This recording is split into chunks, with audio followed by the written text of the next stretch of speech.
Right then, we're going to get some olive oil and just fill the bottom of the pan up, and we want this pan to be nice and hot. There we go, just testing the pan out, nice and ready, and in goes the beef. This is what we're looking for, you hear that? Nice sizzle, sizzle, sizzle, sizzle, that's what we want. There we go. Whoop, whoop. Watch out for that spit. Sometimes I like to spit back. So what we're going to do is just brown the meat off slightly. Just give them 2 or 3 minutes until they're nice and brown. And put them on a plate and just leave them to one side for now. So there we are, just cooking away. If you need to do this in 2 batches, do it in 2 batches.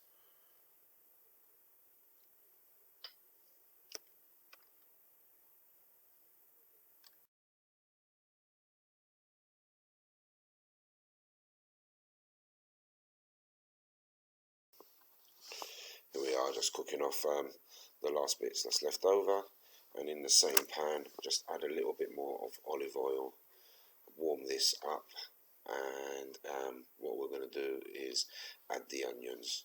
We're going to cook the onions off for a few minutes until they're nice and soft, or nice brown in colour, or nice golden colour even. There we are, giving them a good old stir occasionally. Nice little mix up. That's it.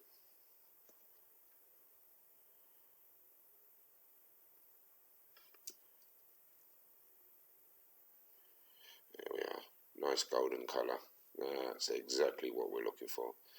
And now we'll add the garlic and give it a good old mix and give that a couple of minutes. Let the garlic nicely cook off.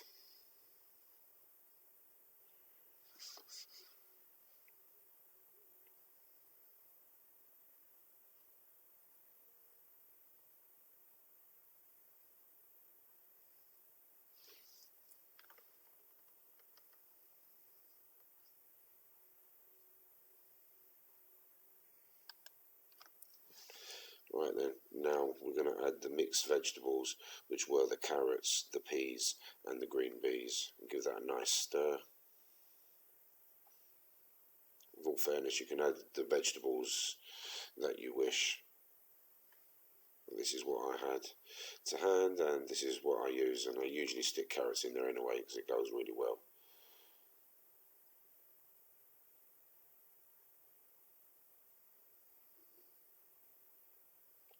There we go, add 2 bay leaves and just cut them in half.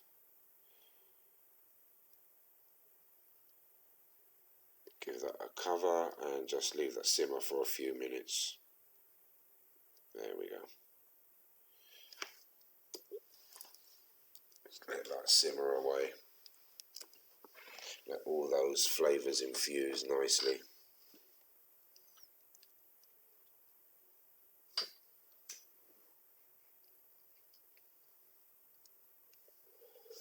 Right, there we go. Give that a nice stir. And this is where the magic starts happening. Turn that heat down a little bit.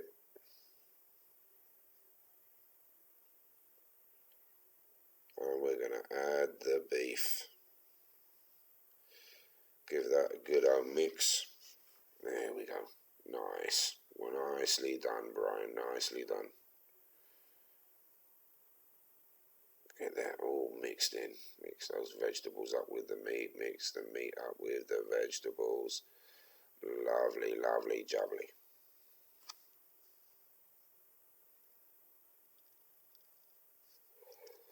Just give that a couple of minutes. Just infusing together.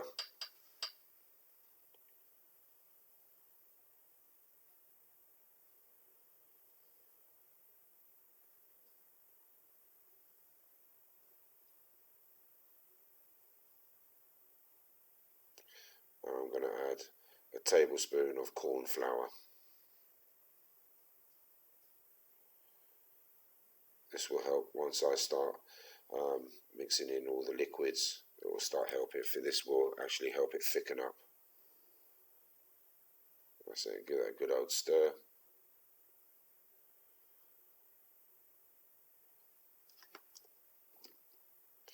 Give that a couple of more minutes.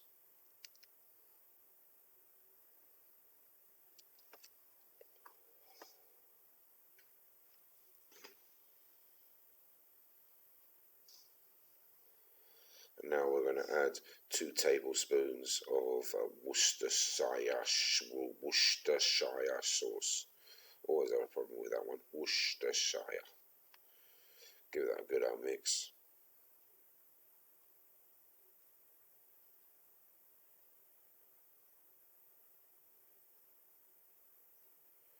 And here I'm adding 150 ml of ale.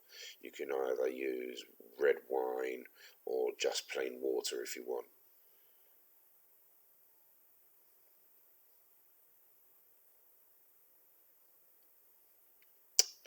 And use around about 300 ml of the 500 ml of the beef stock later on.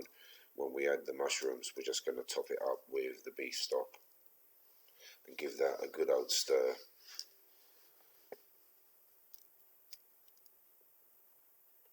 Add some salt and pepper to taste. There we go. And a good amount of pepper. Pepper's nice. It literally give the dish just a little bit of heat, which is just what we need.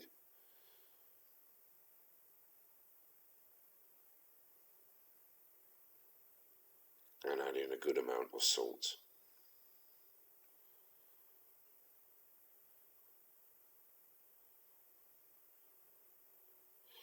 Give it a good old stir.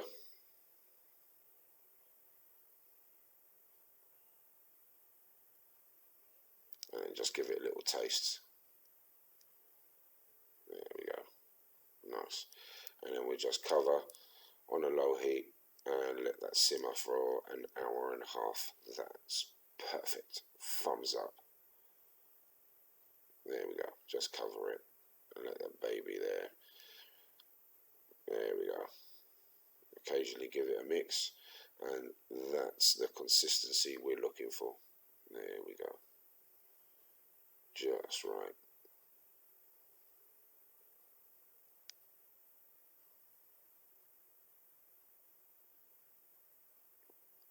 There we go.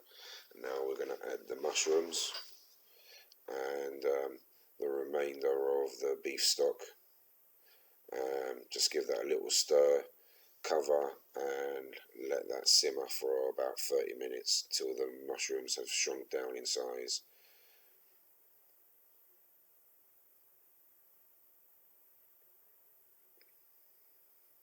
There we go.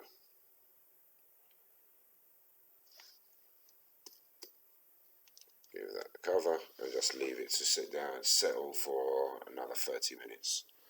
There we go. Just after 30 minutes, and that's exactly what we're looking for. So put that to one side and let this cool down.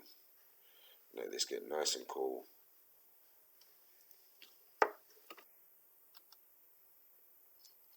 Right then, here we get the egg in a little bowl and just give that a good old whisk and leave that to one side. We're going to use this for sealing the pastries and for giving it a good old egg wash before it goes into the oven.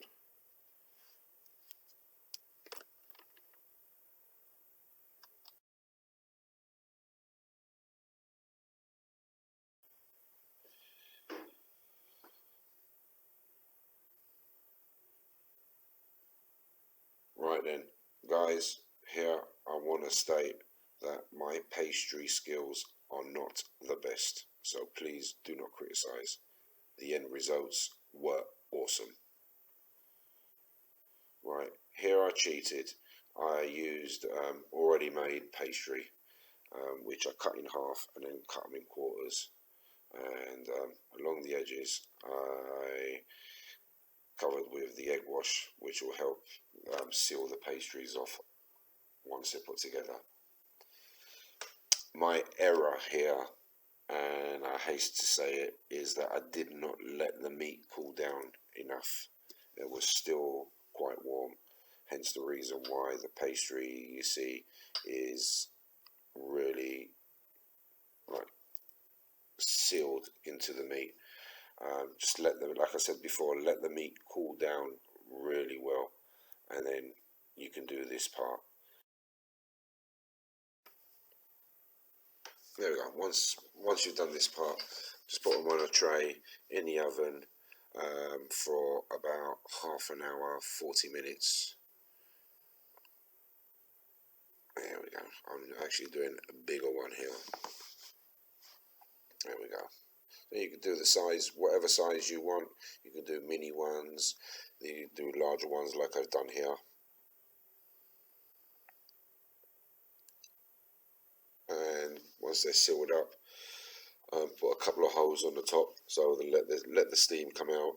Cover them with the egg wash and in the oven, and let the heat do its magic. Look, there it goes. Look at that, puffing away nicely,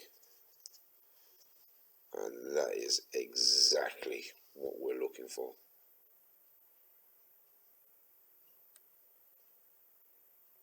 Absolutely gorgeous.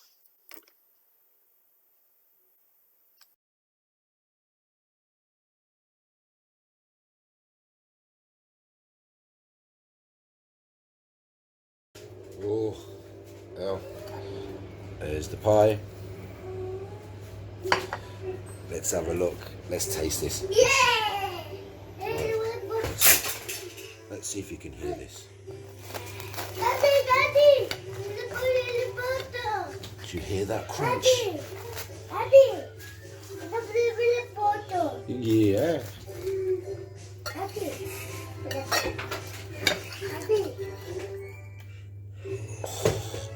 Look at that. That filling. Daddy!